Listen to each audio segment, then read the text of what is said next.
মাননীয় স্পিকার, আপনি এই জাতির গর্বিত সন্তানদের একজন। আপনি মুক্তিযোদ্ধা, এ দেশকে স্বাধীন আপনি করেছেন। আপনি ওই চেয়ারে বসে যখন এই সংসদকে পরিচালিত করছেন, তখন এই সংসদ মহিমান্বিত হচ্ছে, জাতির আশা পূরণ হচ্ছে। এ দেশ যাদের রক্তের বিনিময়ে স্বাধীন হয়েছে তার সফলতা পাচ্ছে। মাননীয় স্পিকার, আমরা গণ আন্দোলন করেছি। আপনি ভালো করেই জানেন যে সফল গণ আন্দোলন প্রথমে রাজনীতিবিদরা শুরু করে, রাজনৈতিক দল শুরু করে।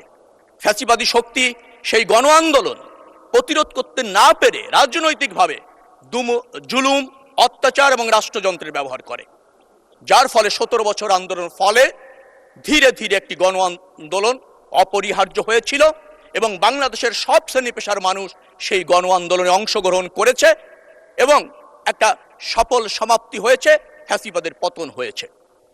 কিন্তু আমরা দেখতে পাই যে সেই গণ আন্দোলনকে কোনো সময় আমরা কোনো একটি রাজনৈতিক দল বা গোষ্ঠীর অর্জন বিদায় প্রতিষ্ঠিত করার চেষ্টা করা হয়েছে। মাননীয় স্পিকার, 17 বছরে আমরা জীবন দিয়েছে আমাদের দলের অনেক হাজার হাজার ছেলেরা। মাননীয় স্পিকার, চূড়ান্ত আন্দোলনে 1400 শহীদ হয়েছেন আমাদের সব শ্রেণী পেশার মানুষ, যাদের রক্তের বিনিময়ে এখানে বলা হয়েছে আমরা এই সংসদে এসেছি। এটি অত্যন্ত সত্য। কিন্তু এই সংসদে যারা আমরা এসেছি সবাই তো জীবন দেওয়ার জন্য প্রস্তুত আমরা ছিলাম। মাননীয় স্পিকার, আমরা নির্বাচিত হয়ে সংসদে এসেছি, এই গণ আন্দোলনের নেতৃত্ব দিয়েছি। জীবন যায়নি, কিন্তু যেতে তো পারতো, জীবন দেওয়ার জন্য আমরা প্রস্তুত তো ছিলাম।